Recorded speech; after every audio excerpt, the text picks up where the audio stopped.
Augmentation des blindes. Le ton va encore monter sur le Club Poker Radio. Une émission présentée par Winamax, la référence du poker en ligne. Et c'est parti, nous revoici toujours en compagnie de Chichi et nous a rejoint Gaël. Bonsoir Gaël. Bonsoir Gaël. Salut. T'es Gaël, c'est toujours le même coucou. Coucou Gaël. Et nous avons le plaisir d'accueillir avec nous Nicolas Younis. Hello Nicolas. Hello Nicolas. Hello, how are you guys? Fine. I understood that. Fine. And you? I'm good. Can't complain. It's an interesting time we're living in, but it's been good over here. So happy to be here. Where are you currently? I'm currently in the U.S. Actually, I'm quarantining right now with my parents for a little bit. I move around a lot, so they're both very high risk. So I'm kind of helping out and spending time at home for a bit. Okay. Ok, Gaël, vas-y, c'est parti. Oui, alors, donc aujourd'hui, on est avec Nick Younis, que j'ai connu au WSOP parce qu'il joue chaque été. Et donc, il est deuxième ou premier, je ne suis pas sûre, en fait, de la... Deuxième. Ouais. Pas grand-chose, vraiment pas grand-chose. Ouais, c'est ça. Et donc, de la all-time money list du Chili. Et donc, il a gagné notamment le WPT 5 Diamond en 2015. Il a environ 1,5 million de gains live. Et il joue aussi online. Il a fini récemment deuxième dans WPT Series pour 56K. Donc, I was talking a little bit about you. So, as I said, you're from Chile. So, how is poker in that country? It must be a very small community, I guess. Yeah, I think it never. I mean, it's definitely grown over time. There's some very, very good players that have come out of Chile. Some cash players. We have like Alex Manzano, who was like a run at once coach for PLO for a long time. Then we have some guys that are kind of under the radar that play high stakes cash, and there's some really good players that maybe people haven't heard about. And then my good friend Nico Fierro, he was P Kaiser online. He was at the top of the charts for a long time, and I don't spend a lot of time in Chile, so I can't really speak for the current situation. But there's definitely a lot of good players that are developing over there. Non, parce qu'il disait que la plupart des joueurs chiliens, finalement, il y en a beaucoup, ça se développe pas mal, mais c'est plus des joueurs dont on n'entend pas parler parce que c'est des joueurs de cash game, certains des joueurs de high stake cash game. Il y en a un qui est coach sur Run It Once. Et donc voilà, c'est plus des joueurs qui sont un petit peu, qui passent un peu inaperçus. On n'entend pas trop parler d'eux, mais il y a quelques gros joueurs de high stakes.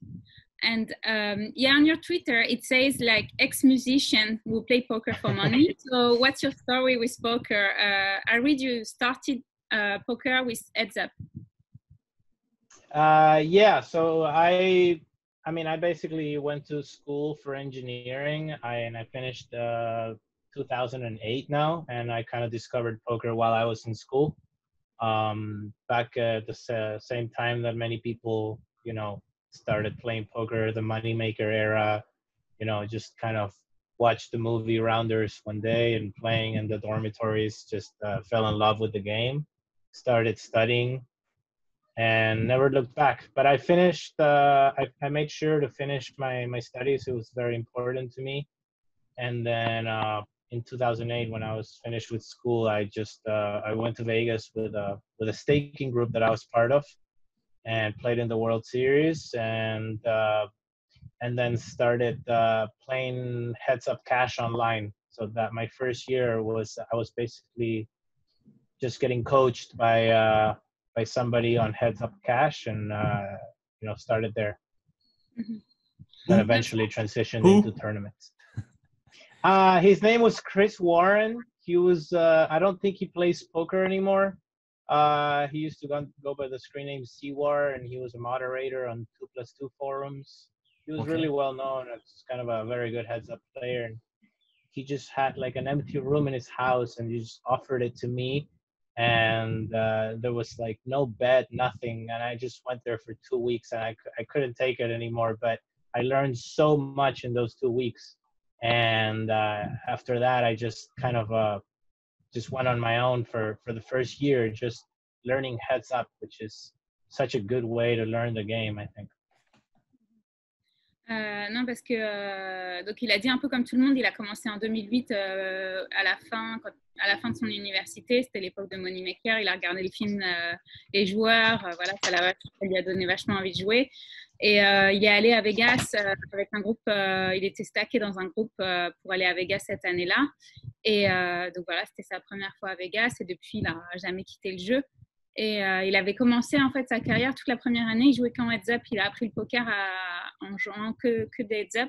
Et il était coaché par Chris Warren, qui était un modérateur sur 2+2. C'est Warren Online. Apparemment, il ne joue plus aujourd'hui, mais il était assez connu à l'époque.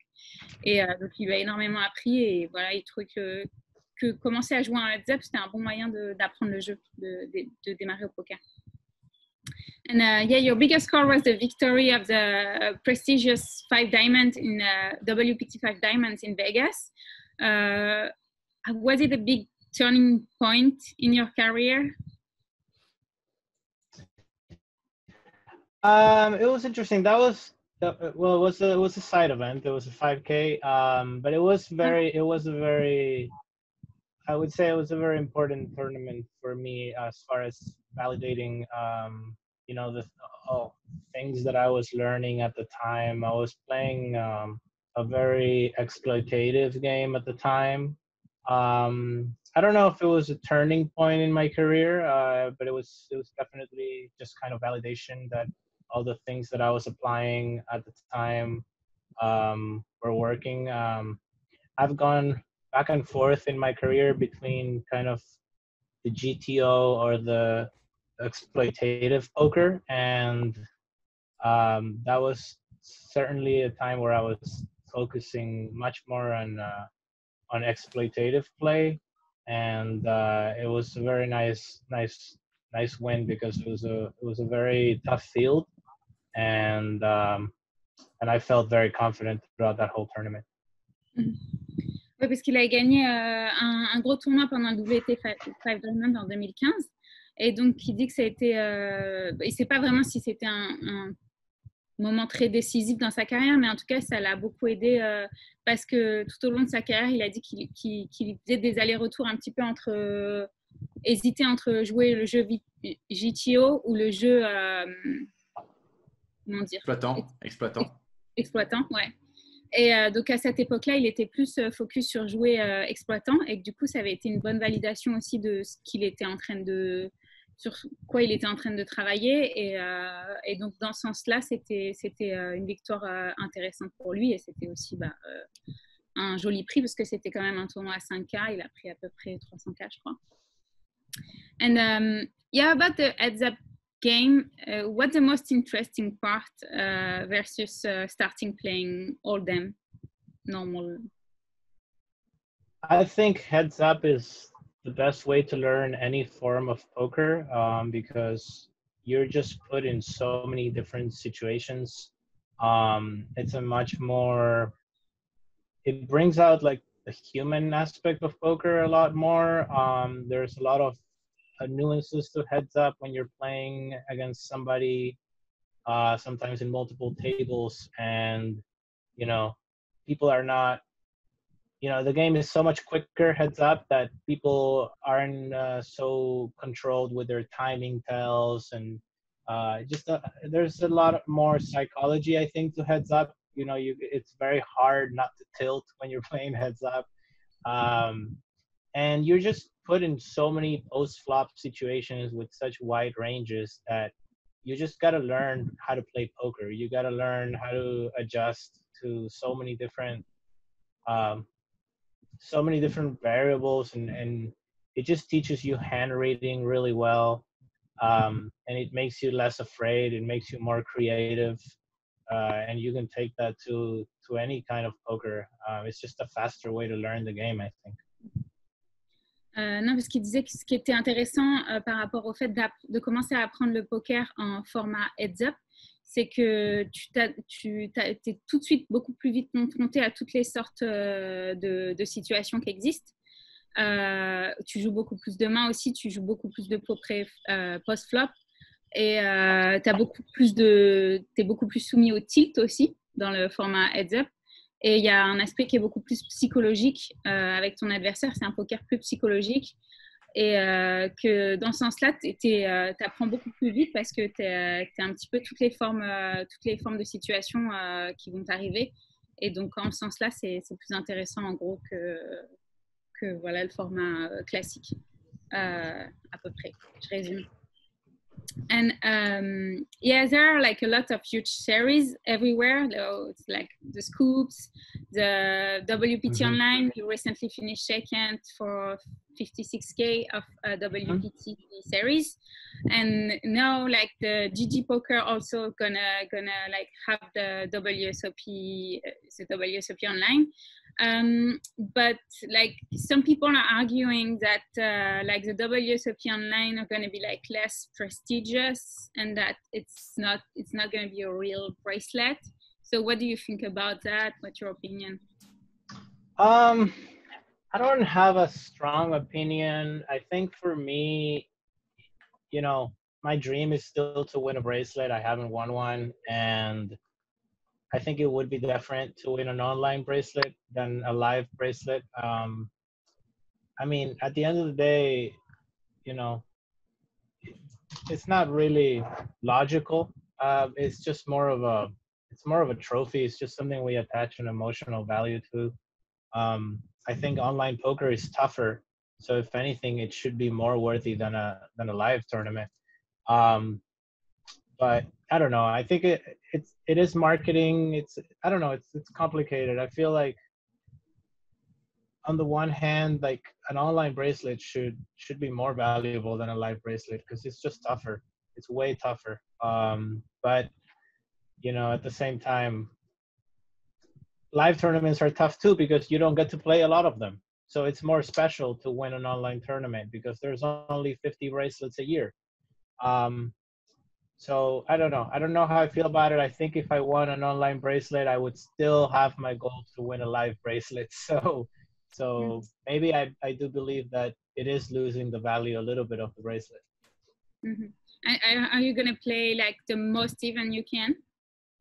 Yeah, definitely. I'm not gonna go to Vegas for the WSOP.com, but I do plan on going to Canada for the GG Poker one, and I'd like to, you know, maybe grind all the sites and start streaming as well. Ok. Non, parce que je demandais par rapport au débat qu'il y a sur les JG Poker et le fait d'avoir les WSOP Online, que c'est des bracelets un petit peu moins prestigieux, que ça enlève un petit peu de la valeur au festival. Donc, il dit que pour lui, au final, le poker online, ça reste plus difficile. C'est des fields qui sont plus difficiles généralement. Donc, logiquement, ça devrait avoir plus de valeur de gagner un tournoi WSOP online qu'en live. Mais bon, ça reste quand même, voilà, il y a une part de prestige à gagner en live. En live, tu peux jouer beaucoup moins d'events aussi, donc forcément, c'est aussi plus difficile de gagner un bracelet. Voilà, il y a une part marketing. Enfin, c'est un peu compliqué. Il n'a pas trop d'opinion tranchée là-dessus. Il se dit que même s'il gagne un bracelet, en tout cas en online, ça resterait quand même dans ses objectifs de gagner un bracelet, donc en live. Donc, il y a quand même ce côté-là que oui, il y a un petit peu moins de prestige si tu gagnes un bracelet en ligne qu'en live, mais ça, de toute façon, il a prévu de jouer le plus d'events possible. Pas la première partie qui est que sur WSOP.com où tu peux jouer qu'au Nevada, mais la deuxième partie qui sera sur GG Poker où là, il y a 50 bracelets. Et donc voilà, ça reste un bracelet WSOP, donc forcément, c'est toujours... faut essayer d'en gagner un. And yeah, you also finished 8th last year. It was the first WSOP circuit organized in Mexico. So poker is becoming really big in Latin America. We already had a lot of Latin American poker players here on the show. It's the first time we have someone from Chile, but we had like different people from Latin America. And so it's really booming there. The WPT is going to organize also the first main tour in Mexico, maybe next year, I'm not sure. So like, what's your opinion? Like, how do you see the future of poker in Latin America, and how different it is to play an event? Like, what is different in the atmosphere, in the field, in Latin America in general versus the US or Europe?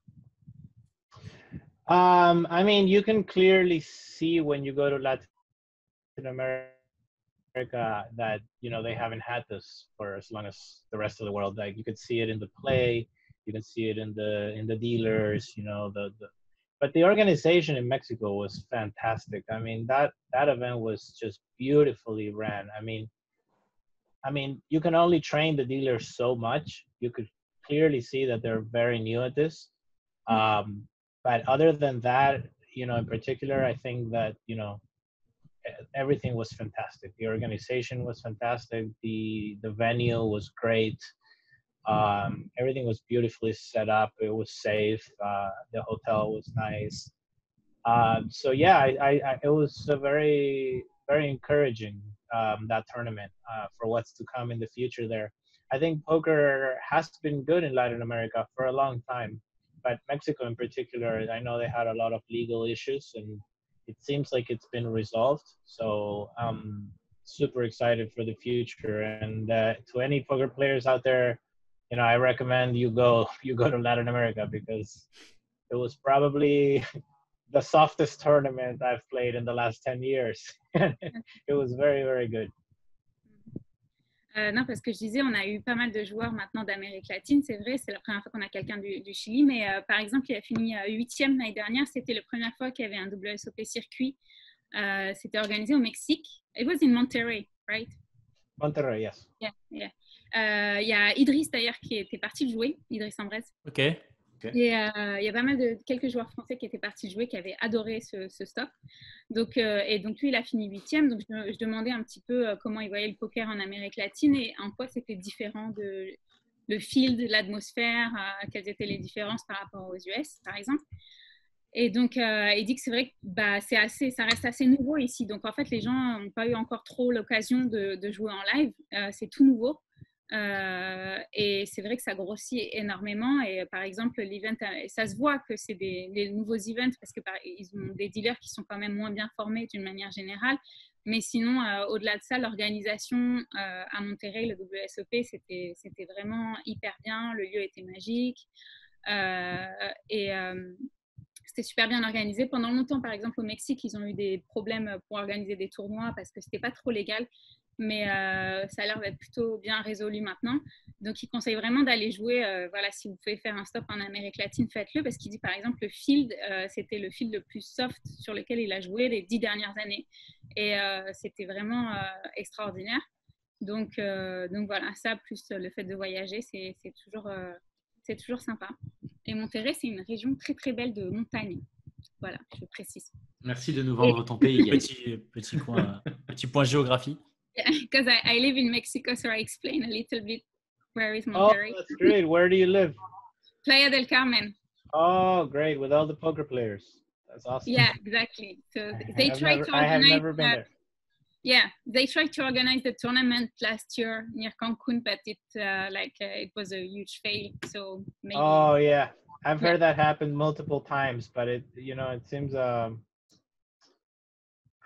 name escaped my mind. The person that organized the last tournament, it seems like he's got it all figured out. So they'll probably have something there soon. Yeah.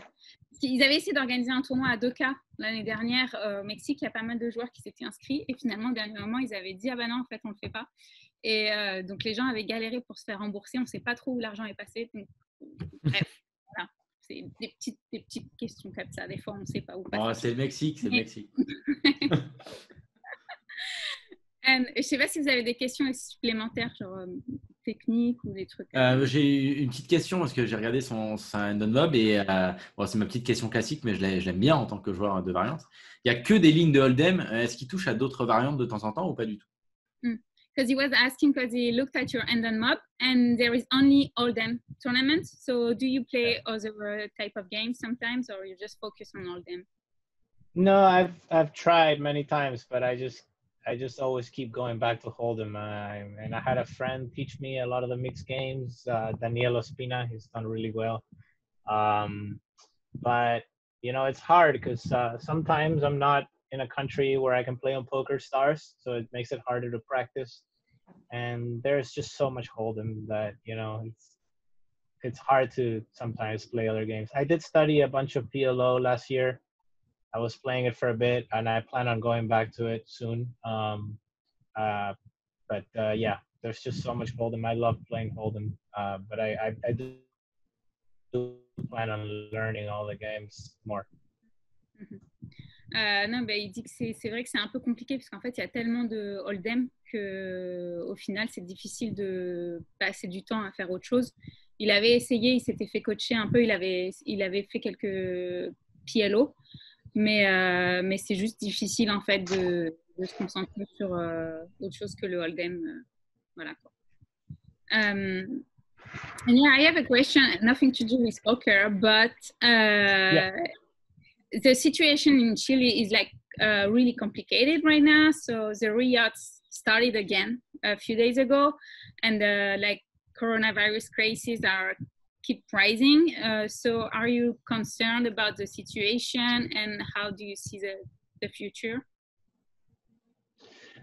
To be honest, like I'm very, I mean, I'm a little bit disconnected from what's going on, but I do watch, especially now that I've been here, you know, I see the Chilean news a lot, and you know, the situation originally was they were doing a really good job, and the World Health Organization congratulated Chile. It was one of the, I think it still has a very low mortality rate. But for some reason the cases just started spiking like crazy. It could be because they're starting winter now. Nobody really knows exactly why. But unfortunately, it coincided with the you know, political problem that they're having right now. So it's very complicated. They got hit by two really big problems at the same time, and I do have a lot of friends there still, and they're telling me how bad it is. But I have hopes for the future. Chile is a country that has gotten over a lot of big problems in the past, and you know, at the end of the day, like they're a good economy. They're a country that's never been you know, known for corruption, or you know, they're well socially, economically, they've been well. I'm pretty confident that, you know, they'll bounce back. So. Non, parce que je posais une question qui avait rien à voir avec le poker, mais c'est vrai qu'au Chili, on en parle pas mal, enfin, on en parlait pas mal dans les médias parce qu'il y a énormément de manifestations assez violentes depuis le mois de novembre, et ça a recommencé il y a quelques jours. Et en plus de ça, les cas de coronavirus là-bas sont en train d'exploser, et les gens commencent à de nouveau aller dans la rue pour protester qu'ils n'ont plus à manger. Donc, je demandais un petit peu voilà ce qu'il en pensait. Il a dit que lui, c'est vrai qu'il se sent un peu déconnecté parce qu'il va très peu au Chili. Ça fait longtemps qu'il n'est pas allé.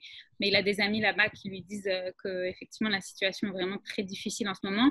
En gros, le pays, il est en train de vivre deux énormes crises en même temps. Donc, c'est hyper difficile à gérer, mais il est assez confiant parce qu'il dit que d'une manière générale, il est confiant dans l'économie du Chili. Il dit qu'ils n'ont pas vraiment de problème de corruption, ce genre de choses. Donc, du coup, ça le rend plutôt confiant pour l'avenir. Ils ont déjà surmonté des crises, ils ont l'habitude, ils ont déjà surmonté des choses pires que ça. Et que, du coup, voilà, il est plutôt confiant pour l'avenir du pays.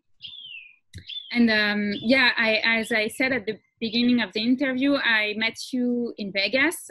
You were always playing many tournaments. So what's your best memory of the WSOP? Of the WSOP, it's got to be my deep run in the main. I think that was kind of surreal experience. I don't even remember what year it was, but I got like, I don't know, 100th.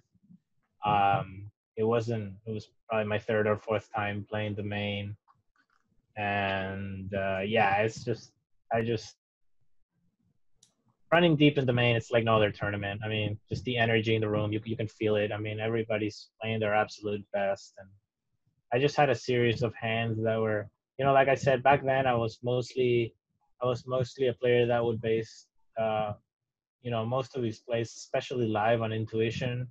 And I just remember like a lot of big hands, a lot of hero calls that went my way, and it was just really exciting. But yeah, that's gotta be my best memory of the main. That was the only time I cashed in like 10 years, so in the main.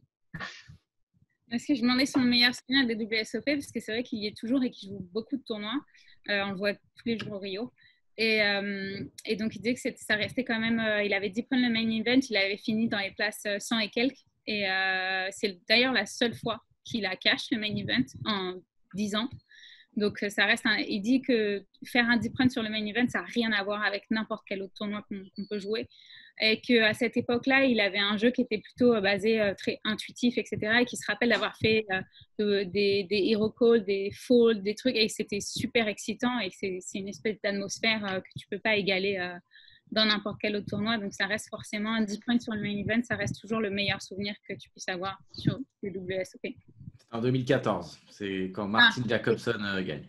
Okay, he's saying it was in 2014 when Martin Jacobson won. Yeah. Wow, long time ago. Too long.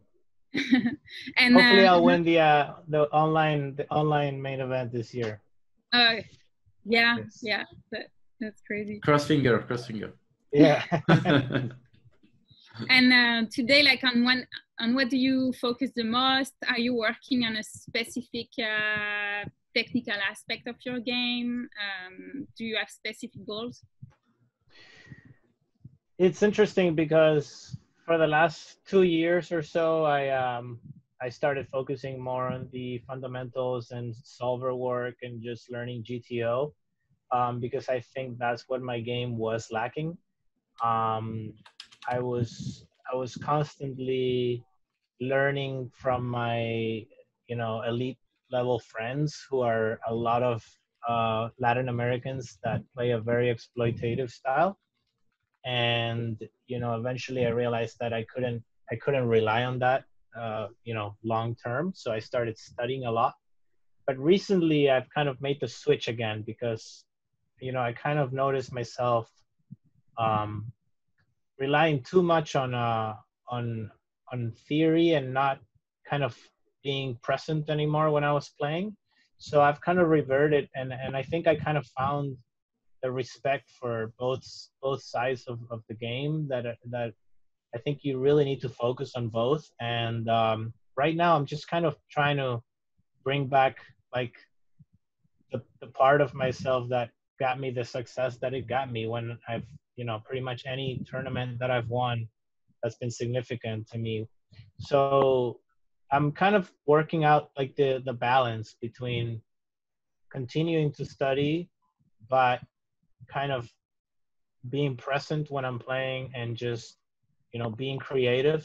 I think that most of my friends that have really made it to the highest levels have that element in their game. That's a big part of their game.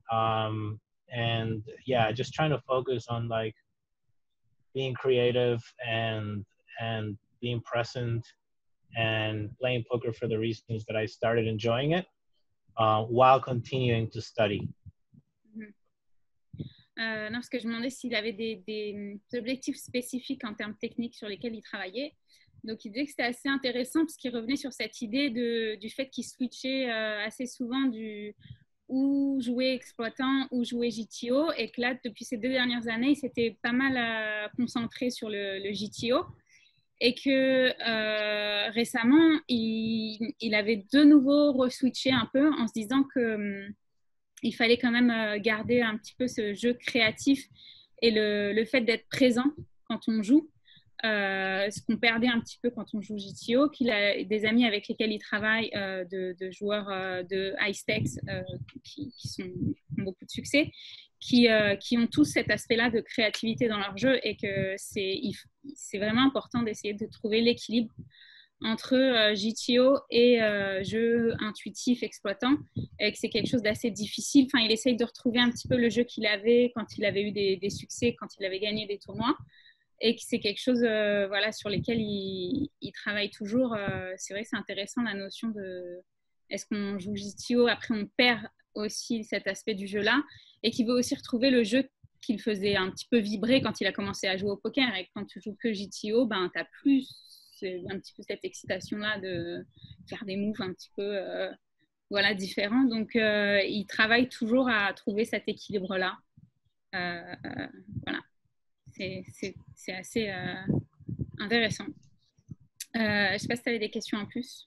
Moi, j'avais une question. Je voulais savoir qui considérait comme le meilleur joueur de heads up actuellement. En tout cas, quel est le joueur de heads up qui l'inspire le plus en cash game. Yeah, his question was like, in cash game, who do you think is the best heads up player, or who inspire you the most? In cash games, I don't really. Sorry. In heads up play. Honestly, the people that I'm mostly inspired, it's you know, some of my peers and the people that have been my mentors. You know, guys like Fabricio Gonzalez, you know, 6 Cents 19. He's a guy that just I've had the fortune to be his friend and just watch him play. I think that has really kind of opened my mind throughout the years. He's a guy that never studied poker in the conventional way, and you know, he's just an independent thinker. And you know, to watch him play against the best players in the world and just do things his way, kind of has been like,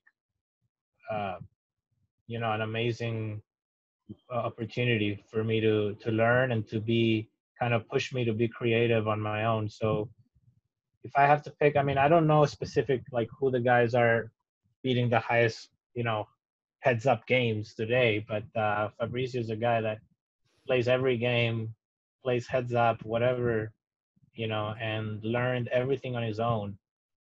So that's really inspiring to me. And then, you know, I have a lot of other people I see that are doing that, you know, like Farid Hatin, or, you know, Alex Foxen, or, you know, guys that I, you know, that I've played with side by side for years, you know, like Foxen was, you know, a horse with me. We were backed by the same guy for years.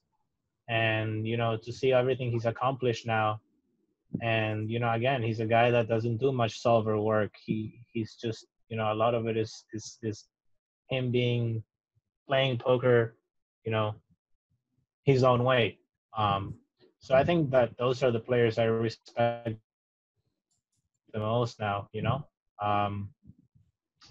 Mostly people that are playing their own way and that I've been lucky enough to be around.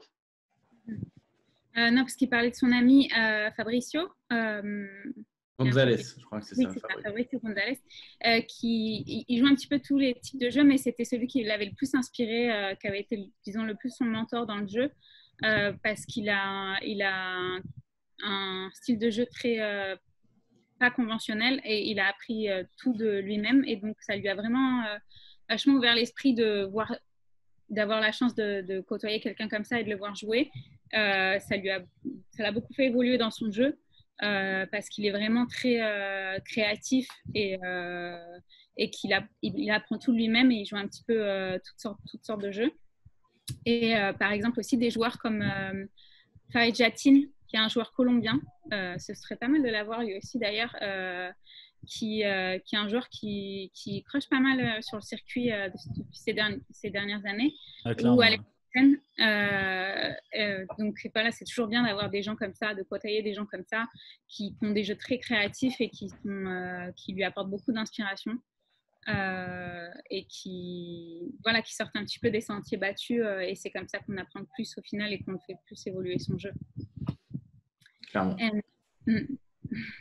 And do you know some French poker player, or did you ever play in France by any chance? I used to, back in the day, I used to travel a lot more on the EPT. I used to spend a lot of time in Europe for other reasons, but I used to play poker a lot of EPTs, and I remember playing. I have really good memories playing the Partouche Poker Tour, which I heard was coming back. It was programmed, but it's cancelled. Oh, in 2020, but maybe in next 2021. Next year, maybe. Oh yes. Well, I played WSOP Europe in Cannes. I played Partouche in where was it? I think it was in Cannes too. In Cannes too, yeah.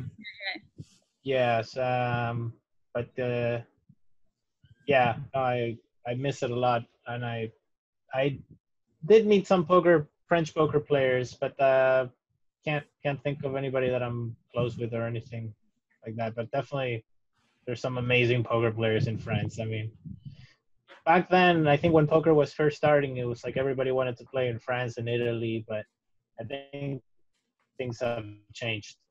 Some of the best players are, some French players and some Italian players. So it's very different nowadays. Il a joué pas mal en France dans le passé parce qu'il voyageait pas mal en Europe à l'époque. Donc, il a fait par exemple le Partouche Poker Tour à Cannes et le WSOP aussi à Cannes. Et donc voilà, c'était des super souvenirs. Il était assez content de voir d'ailleurs que le Partouche était censé recommencer. Mais et sinon, voilà, il disait qu'au début, c'est vrai que tout le monde un petit peu voulait jouer contre des joueurs français ou des joueurs italiens, qu'aujourd'hui, les choses ont pas mal changé parce que le niveau a beaucoup évolué en France et en Italie et qu'il y a d'excellents joueurs aujourd'hui en France et en Italie. Donc voilà, aujourd'hui, c'est plus vraiment le cas aujourd'hui, mais voilà, c'était des bons souvenirs à l'époque. C'est ce qu'il disait d'ailleurs la dernière fois aussi notre invité de la semaine dernière. Il disait qu'il y a 10 ans, tout le monde voulait jouer en Europe, France, Italie et tout, et qu'aujourd'hui, ça a changé. Voilà, le circuit américain qui était plus faible que le circuit européen. On espère qu'il va vite revenir en France, du coup. Ouais. So, yeah, they hope you're going back to France at some point. Thank you. I hope so too. Thank you. It was really great to have you. Je ne sais pas si vous voulez ajouter un truc. Dis-lui qu'il est le bienvenu au studio dès qu'on pourra refaire une émission. Yeah, they're saying that you're welcome in Paris in the studio when they're going to restart the show in the studio. That'd be awesome.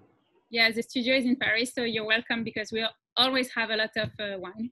So good wine. Awesome. I love you have wine. good wine in Chile. I'm from Chile. Yeah, so you have good wine in Chile. True. I buy a lot of Chile wine. Yeah. I love France. I was there for about a month and I was learning French, but I need to go back. I forgot everything. So. Yeah. Same for me with Spanish. I'm still learning Spanish. So maybe next interview is going to be in Spanish. Yeah, not now. Awesome. Okay, thank you very much. It was great to talk to you. Thank you very much, Nicolas. Thank you, Nicolas. Thank you, guys. Take care.